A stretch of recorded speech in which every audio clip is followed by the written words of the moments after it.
Jika dahulu, peperangan merupakan cara utama untuk menawan sesebuah negara dan seterusnya meluaskan kekuasaan. Akibatnya, jutaan manusia terbunuh termasuklah orang awam yang tidak bersalah dan hanya menjadi mangsa. Bukan itu sahaja, peperangan juga menyebabkan kerosakan harta benda awam yang membawa kerugian bernilai jutaan ringgit. Namun, berbeza pada hari ini, proses penjajahan tidak lagi hanya melalui tindakan peperangan.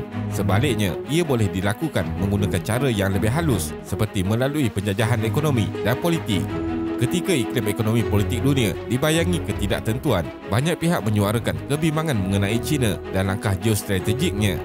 Pengembangan China dan pelaburan strategiknya di pentas antarabangsa dilihat meresahkan, sehingga ada yang menyatakan bahawa China kini sedang menjalankan penjajahan ekonomi dan politik di negara-negara tertentu. Jadi, dalam video kali ini, kita akan melihat bagaimana China selaku antara kuasa besar dunia menjajah ekonomi negara lain melalui perangkap hutangnya. Teruskan menonton. China mengalami persekitaran ekonomi yang memberangsangkan apabila mereka dilihat sangat aktif melabur dengan negara-negara luar. Malaysia juga tidak ketinggalan mendapat pelaburan yang banyak daripada negara kuasa baru itu. Namun pada masa yang sama, terdapat suara-suara skeptikal yang berpendapat bahawa usaha China itu berkemungkinan menjadi instrumen penjajahan baru untuk memenuhi cita-cita geostrategik Beijing. Sebenarnya, bukan sahaja China, perkara yang sama juga dilakukan oleh kuasa-kuasa besar dunia yang lain termasuk Amerika Syarikat dengan cara menjalinkan hubungan diplomatik dengan negara-negara tertentu dengan tujuan untuk mengekalkan pengaruh dan penguasaan mereka. Malah China secara terang-terangan mahukan penguasaan ke atas Laut China Selatan yang dimiliki bersama oleh negara-negara yang berada berdekatan dengannya. Dari segi ekonomi pula, China telah mengumumkan program One Belt One Road Initiative (OBOR), iaitu jaringan ekonomi untuk negara-negara terlibat dengan pembinaan pelbagai infrastruktur dan kemudahan pengangkutan yang menghubungkan negara-negara ini. Walaupun China berkali-kali menafikannya, ramai pihak melihat tindakan ini sebagai satu bentuk penjajahan ekonomi. Ini berlaku apabila China mula memberikan kemudahan pinjaman kepada negara-negara terlibat, terutamanya negara-negara kecil seperti Laos dan Papua New Guinea.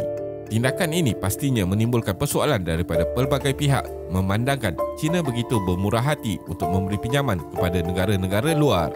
Dakwaan ini dikukuhkan lagi dengan keraguan yang timbul bahawa adakah negara-negara peminjam itu mampu membayar jumlah pinjaman ini dalam tempoh waktu yang telah ditetapkan.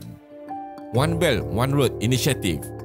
Suatu ketika dahulu, negara China sangat terkenal dengan laluan sutera atau Silk Road yang menjadi pemangkin kepada ekonomi wilayah tersebut pada zaman lampau. Dalam era abad ke-21 ini, kerajaan China dilihat sekali lagi ingin cuba menghidupkan kembali laluan sutera versi baru yang kini diberi nama Belt and Road Initiative atau BRI. Didokong sepenuhnya oleh kerajaan China sebagai satu cara negara tersebut meluaskan pengaruhnya ke serata dunia. Dana yang diperlukan untuk memenuhi impian ini terlalu besar dan tidak banyak negara mampu melakukannya. BRI atau juga digelar sebagai OBOR direncanakan untuk menghubungkan 3 benua iaitu Asia, Afrika dan Eropah dengan tujuan untuk membolehkan sempadan hampir separuh penduduk dunia diselaraskan dalam satu laluan gergasi dalam rancangan yang diharapkan menjadi pemangkin ekonomi dunia dengan China sebagai pendahulunya. Menurut anggaran Institut Kewangan Antarabangsa IIF sejak 2013, China telah bersetuju menerima 690 bilion US dollar dalam pelaburan luar negara dan kontrak pembinaan di lebih 105 negara.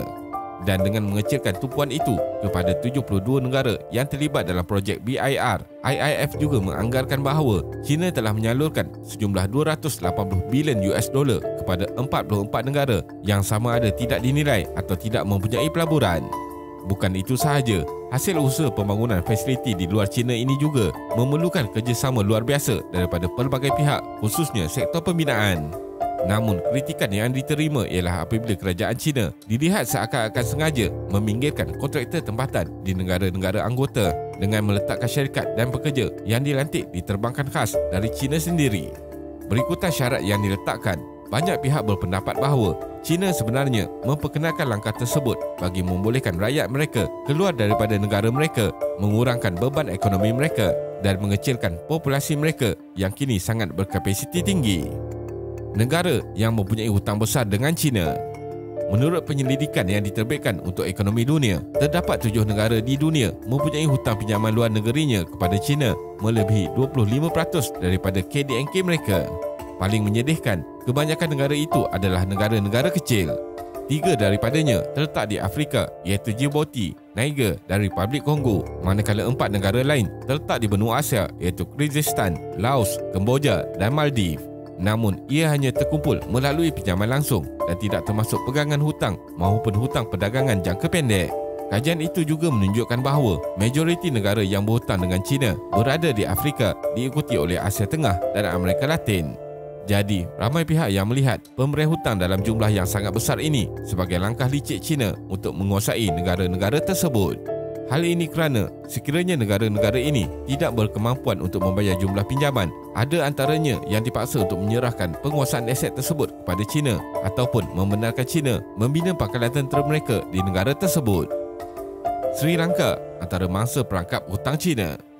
Dalam kes ini, Sri Lanka merupakan contoh yang boleh diambil iktibar dengan negara ini yang kini telah terjerat dengan hutang pinjaman yang tinggi oleh China melalui obor. Sri Lanka dikatakan telah membuat pinjaman kira-kira RM4.1 bilion untuk pelbagai projek pembinaan infrastruktur dan kemudahan awam. Segalanya bermula apabila bekas Presiden Sri Lanka, Mahinda Rajapaksa, yang telah membuat pelbagai pinjaman dengan China. Walaupun kerajaan baru telah mengambil alih tapuk pemerintahan pada tahun 2015, kerajaan baru ini terpaksa tunduk kepada pemerintahan China dan terpaksa menyerahkan pelabuhan Hambantota yang baru dibina kepada China. Walaupun dilarang untuk meletakkan sebarang kelengkapan di kawasan ini, China didapati telah mengingkari dengan membawa masuk pasukan tenteranya dan mewujudkan pangkalan ketenteraan di sana. Hubungan Malaysia dengan China. Projek BRI sememangnya memberikan impak signifikan kepada kuasa ekonomi China, terutama ke atas rantau ASEAN. Pembangunan ASEAN dijadikan landasan untuk China menguasai Tenggara Asia. Namun, perkembangan yang membabitkan pencerobohan 16 pesawat tentera udara Republik Rakyat China yang memasuki ruang maritim Malaysia pada tahun 2021 mencetuskan persoalan tentang keselamatan dan kedaulatan perairan Malaysia. Lebih merisaukan, penerbangan dikesan membabitkan pesawat pengangkut strategik yang berupaya melaksanakan pelbagai misi yang juga dikaitkan dengan isu pengintipan yang boleh merosakkan hubungan harmoni diplomatik dan ekonomi sedia ada. Malaysia sememangnya mempunyai hubungan mesra dengan negara besar dunia, termasuklah China. Menurut seorang pensyarah, dari sudut pelaburan, sejak 11 tahun lalu, China merupakan rakan dagang terbesar Malaysia dengan jumlah ekspor mencapai RM237.2 bilion pada suku pertama 2020, dengan jumlah itu meningkat 3% berbanding tahun sebelumnya. Tambahan lagi, projek fiskal laluan rel Pantai Timur ECRL yang menelan belanja berpuluh bilion ringgit Malaysia juga mendapat pembiayaan China. Pakej rangsangan China kepada negara dunia ketiga dan negara membangun boleh dianggap memerangkap jika negara berkenaan gagal melunaskan perjanjian hutang yang diberikan. Ia disebut sebagai diplomasi debt trap atau diplomasi perangkap hutang, ditambah dengan kontroversi hak milik ke atas Laut Cina Selatan yang menjadi isu hangat ke atas negara ASEAN. Ini memberi isyarat bahawa pembiayaan hutang diberikan China berkemungkinan menjadi penyebab musnahnya kedaulatan negara ASEAN. Berdasarkan data, Kemboja dan Laos mempunyai lebih 25% hutang ke atas China dalam kalangan negara anggota ASEAN. Malaysia sendiri termasuk dalam kalangan 5% hingga 10% pinjaman ke atas China. Ini bermaksud hampir keseluruhan ASEAN mempunyai hutang dengan China. Ini cukup signifikan membuatkan ASEAN mungkin terikat strategi pelebaran kuasa China ke atas ASEAN terutamanya. Kegagalan melunaskan hutang dikuatiri menyebabkan negara berkenaan terpaksa melepaskan kepentingan mereka seperti berlaku di pelabuhan Sri Lanka. Kesimpulannya, tidak dapat dinafikan bahawa usaha yang dilakukan China ini mampu membawa kesan positif kepada pembangunan negara.